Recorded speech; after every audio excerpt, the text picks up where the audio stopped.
30 अप्रैल 2026 की वह शाम जबलपुर के बरगी डैम पर बिल्कुल सामान्य और खूबसूरत तरीके से शुरू हुई थी, जैसे हर दिन वहां होती है। सूरज धीरे धीरे ढल रहा था।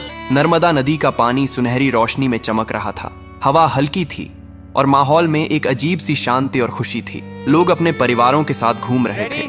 बच्चे हंसते हुए इधर उधर दौड़ रहे थे। कुछ लोग मोबाइल से फोटो और वीडियो बना रहे थे और कई लोग उस दिन की सबसे खास चीज का इंतजार कर रहे थे, क्रूज राइड।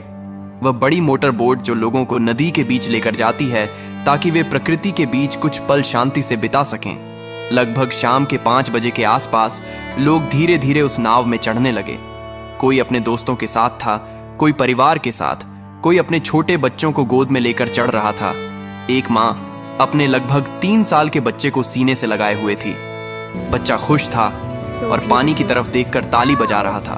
कुछ कॉलेज के लड़के मजाक कर रहे थे।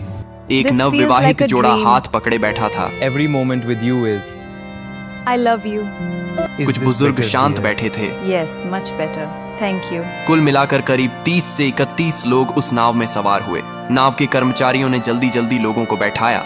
कुछ लोगों ने सुरक्षा को लेकर सवाल किया कि लाइफ जैकेट कहाँ है।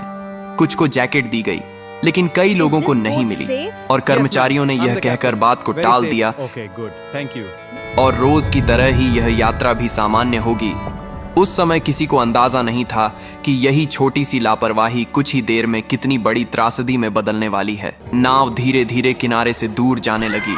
इंजन की आवाज हल्की थी। पानी पर हल्की लहरें बन रही थीं। लोग खुश थे। कोई सेल्फी ले रहा था, कोई वीडियो बना रहा था। बच्चे पानी को देखकर खुश हो रहे थे। कुछ लोग गाने गा रहे थे। माहौल बिल्कुल एक पिकनिक जैसा था। लेकिन जैसे जैसे नाव आगे बढ़ी, आसमान का रंग धीरे धीरे बदलने लगा। दूर कहीं काले बादल दिखाई देने लगे। हवा थोड़ी तेज हो गई। शुरू में किसी ने ज्यादा ध्यान नहीं दिया, क्योंकि अक्सर ऐसा मौसम आता है और चला जाता है। लेकिन कुछ ही मिनटों में हवा की रफ्तार बढ़ने लगी। पानी में हलचल तेज हो गई। नाव हल्की हल्की डोलने लगी। कुछ लोगों ने चिंता जताई और कर्मचारियों से कहा कि शायद वापस लौटना चाहिए, लेकिन जवाब मिला कि यह सामान्य है और डरने की कोई बात नहीं है। यह वही पल था जहां अगर फैसला बदल जाता तो शायद कहानी भी बदल जाती।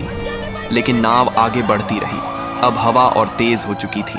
लहरें ऊंची उठने लगी थी। नाव अब पहले से ज्यादा हिल रही थी। लोगों के चेहरों पर मुस्कान की जगह डर आने लगा था।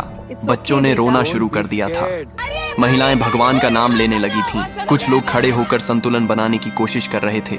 तभी अचानक एक तेज झोंका आया और नाव एक तरफ जोर से झुकी। लोग चीख उठे। कुछ लोग गिर पड़े। पानी नाव के अंदर आने लगा। माहौल अब पूरी तरह डर में बदल चुका था।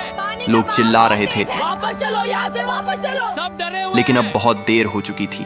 अचानक एक और बड़ी लहर आई और नाव का संतुलन पूरी तरह बिगड़ गया। कुछ ही सेकंड में वह पल आया जिसे कोई कभी भूल नहीं पाएगा। नाव पलट गई और सब कुछ पानी में चला गया। एक पल पहले जो लोग हंस रहे थे, अगले ही पल वे खुद को गहरे पानी में पाते हैं। चारों तरफ चीखें, पानी और अफरा तफरी थी। कोई किसी को पकड़ने की कोशिश कर रहा था, कोई तैरने की कोशिश कर रहा था। कई लोगों को तैरना नहीं आता था।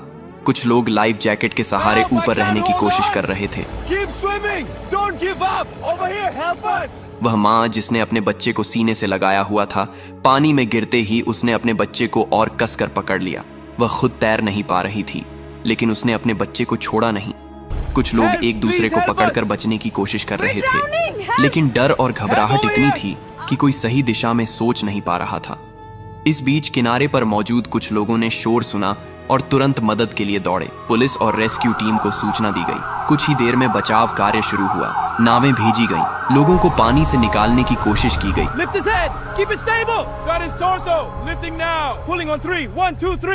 जो लोग सतह पर थे उन्हें जल्दी बाहर निकाला गया, लेकिन जो नीचे जा चुके थे उन्हें ढूंढना मुश्किल था। कई लोगों को बेहोशी की हालत में निकाला गया।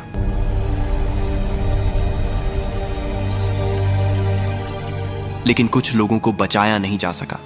धीरे धीरे यह साफ होने लगा कि यह सिर्फ एक हादसा नहीं बल्कि एक बड़ी त्रासदी बन चुका है। अस्पताल के बाहर परिवारों की भीड़ जमा हो गई। हर कोई अपने अपने लोगों के बारे में पूछ रहा था। किसी का बेटा अंदर था। हर एम्बुलेंस के आने पर दिल की धड़कन तेज हो जाती थी, लेकिन कई बार जवाब उम्मीद के खिलाफ होता था। कुछ लोग हमेशा के लिए चले गए थे। कई परिवार टूट चुके थे। बाद में जांच में सामने आया कि मौसम की चेतावनी को गंभीरता से नहीं लिया गया, नाव को समय पर वापस नहीं मोड़ा गया और सबसे बड़ी बात, सभी यात्रियों को लाइफ जैकेट नहीं दी गई। यह एक ऐसी गलती थी जिसकी कीमत कई जिंदगियों ने अपनी जान देकर चुकाई। 30 अप्रैल की वह शाम जो खुशी और सुकून से शुरू हुई थी, वह दर्द, चीखों और आंसुओं में खत्म हुई। और आज भी जब उस घटना को याद किया जाता है तो एक ही सवाल मन में आता है, अगर थोड़ी सी सावधानी बरती जाती, अगर सही समय पर सही फैसला लिया जाता, तो क्या ये लोग आज जिंदा होते? यह हादसा सिर्फ एक घटना नहीं था, यह एक चेतावनी थी कि जिंदगी में सुरक्षा को कभी हल्के में नहीं लेना चाहिए, क्योंकि एक छोटी सी लापरवाही भी सब कुछ छीन सकती है। और उस दिन नर्मदा का शांत पानी गवाह बन गया उन आखिरी पलों का, जहां हंसी अचानक खामोशी में बदल गई और कई कहानियां अधूरी रह गईं।